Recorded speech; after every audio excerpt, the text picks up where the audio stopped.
moving from 3 dimensions to 2 dimensions to 3 dimensions flat form, which I'm very, very interested in.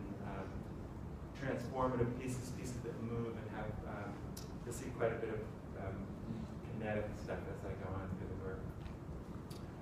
One of the things about wood is it's so beautiful that sometimes it can be a problem, and it can be very tempting to get sort of caught up in the beauty of the material. And so I've periodically really enjoyed working with non-precious materials. I did a body of work working with a pickup truck load full of cardboard, corrugated paper that I got from a box factory that had, they were just wrong size boxes that they made a mistake, and they gave it all to me for free actually. And some of it had, and so what I did is I took the paper and I glued it up into very, very large chunks of corrugated paper. Sometimes I glued other kinds of paper in between. For example, this one I glued some colored paper in between the corrugated paper. And then when I had these big chunks of wood, I went on a very large bandsaw and I milled those chunks of paper, I milled those chunks of paper as though they were a log.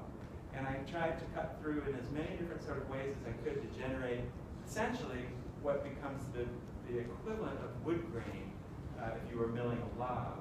But I really, really liked the process. And you can see that it's just a thing with me that I'm very interested in surfaces. And I do a lot with applying surfaces with color and carving and so forth.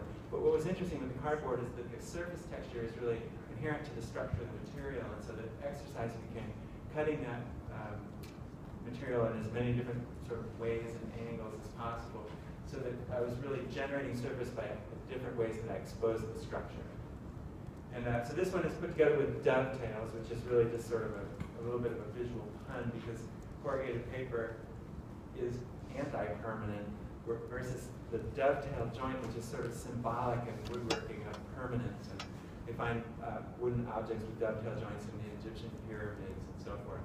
So it's kind of silly to make a cardboard box with dovetail joints. And with some of the pieces I incorporated wooden elements. I actually feel the pieces are the most successful that stages with cardboard.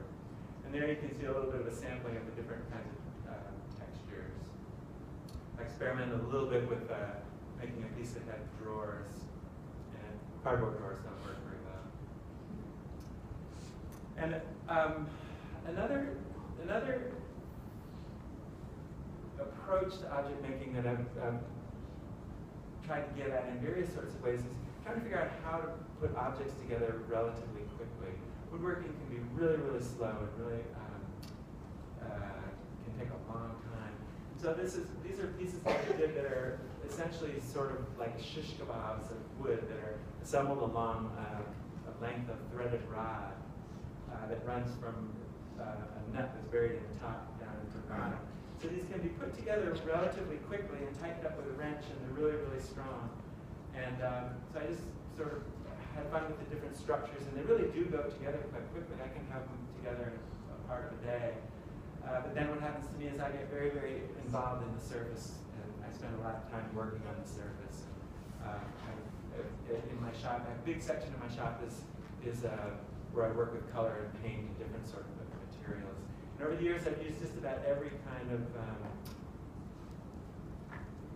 art supply that's available in the art supply store. So this would be texture paint and oil pastels, and I've experimented with a lot of different materials.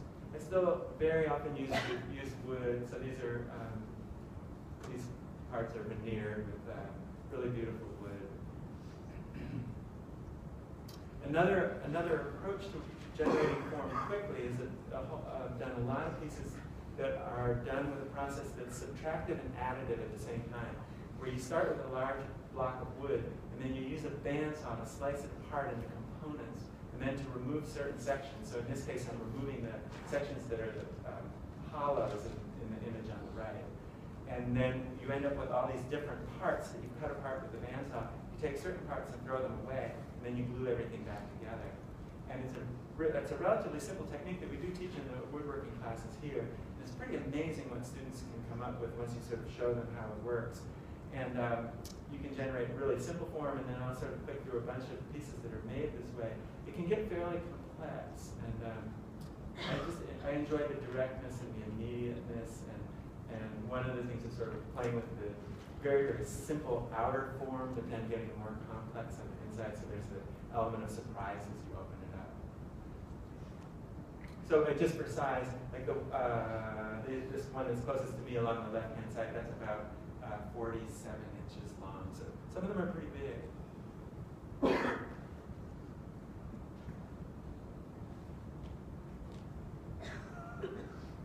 And I've done a lot of boxes, and here you can start to see curved forms come into it. It's the same way.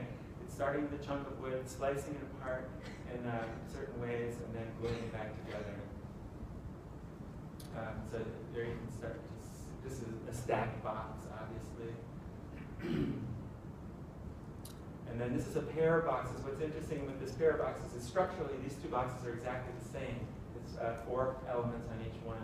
And I just treated the surface in almost opposite ways.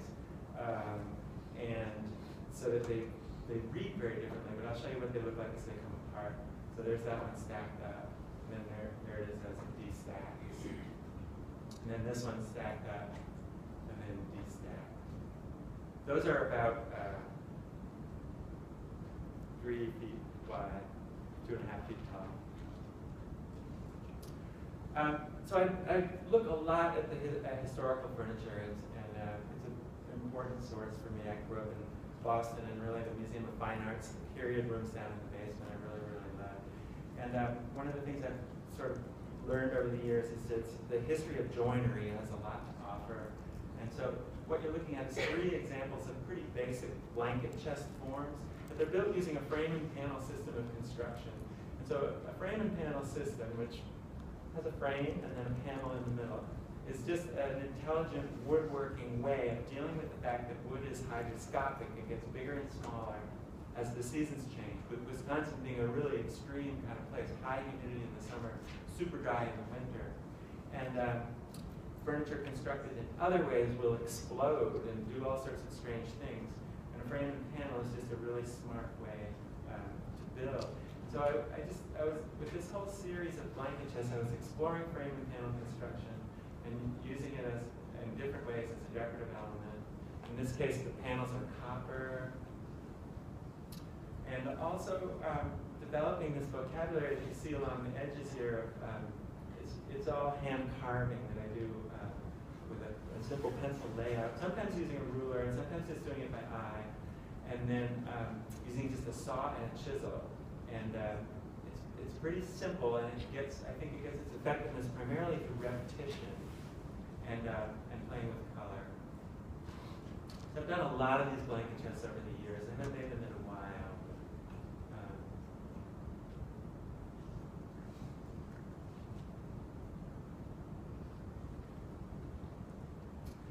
So I'm showing you a sequence of work which is pieces that involve interior volumes. And so one of the things I became interested in is this is really still talking about frame and panel, where you have a frame around and then a panel in the middle, but what's going on is the frame becomes a door that opens one way, and the panel in the middle becomes a door that opens the other way. So there you can see how the interior space gets exposed. And just interested in that one form on the outside, and then as you open it up, finding out what's going on the inside. That shot is one of the better shots in terms of giving you a sense of what the surfaces with the painting and the carving look like. In this case, this is hand carving, just done with a gouge. Sometimes with a mallet, but usually just I put on a bicycle glove with a padded palm, and I just push it on through, and I just enjoy the sort of repetitious nature of that work. And I enjoy that hand quality.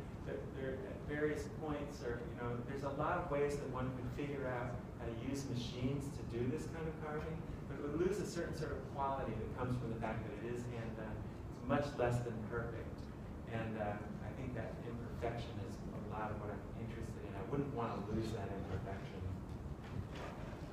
Here's a piece that's similar structurally. It's just different in terms of color and painting.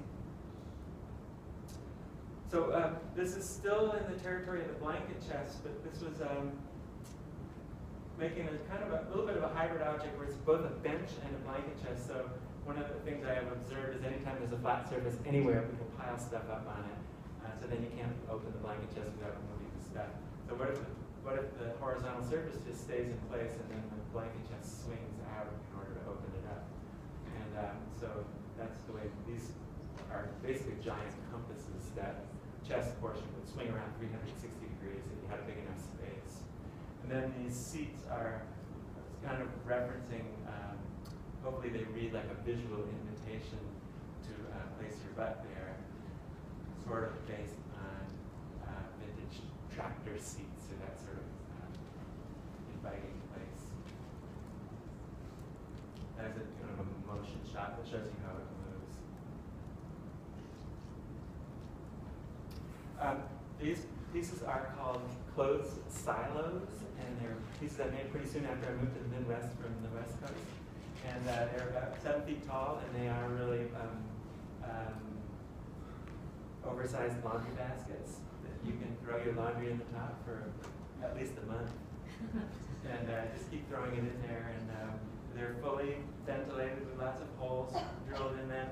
And then the other key feature is the mid-month escape hatch in the middle. If you need to retrieve your favorite shirt in the middle of the month, you can pull it out there at those middle doors.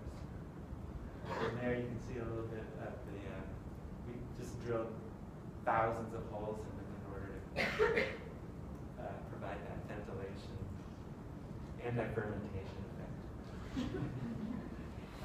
So it's still continuing with that idea of insides and outsides, and the idea of exploring the work, and also the idea partly of work that doesn't necessarily reveal everything at first. These are wall cabinets, and they're about, this one's about 5 feet long, so it's actually not as big as in that projection. And what you're really looking at is a system of drawers that move in 2 different axes. So there's one main drawer which moves left to right, and I think if you compare the top image and the bottom image, you can see that the top one's pushed out to the right, and the bottom one's pushed out to the left. In both of these images, you can see 5 drawers that you could reach in and pull towards you. Those aren't the same 5 drawers, those drawers switch. So here you can, in the top image, you can see that the main drawer is slid to the right, and there's 5 drawers that you can access. But at the same time, there's an additional 5 drawers that are hidden inside that structure. So the lower picture is not a way that the piece would ever exist normally. I just pulled all those parts out and put them that way for purposes of illustration.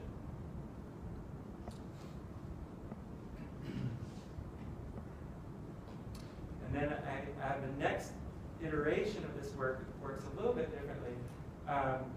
Once again, you have a central sliding unit that you have to fine-tune, but this is based upon the principle of a vernier caliper, which is a really, really cool tool, which is a system of non-aligned marks that are a way to allow you to see 1/1000th of an inch, because you can very clearly see if marks are lined up or not, and it's a really cool machinist way of reading accurately up to 1/1000th of an inch, especially in the pre-digital caliper days.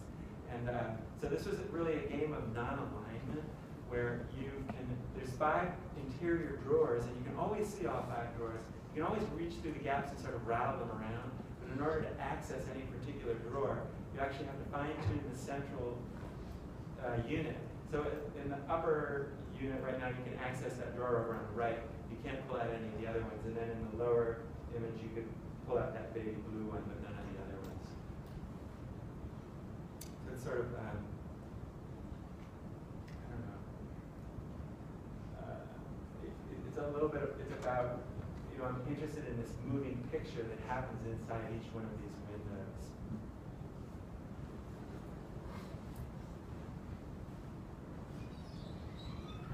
And then the third iteration of this work got turned inside out, so that instead of sliding in an interior drawer, you actually slide the whole outer case of the piece. So these big handles on the front are supposed to be visual cues that you grab them and slide the whole thing. The guts of the cabinet remain bolted to the wall. Those yellow parts can be a little bit confusing. Those are just braces to make the thing a little more stable on the wall. And you can see, I think, in that upper image that the cabinet is currently slid to the left, and you can see 5 interior drawers, and they can be pulled out. And there in the upper shot, you see the transition between the two. And then in the lower shot, you can see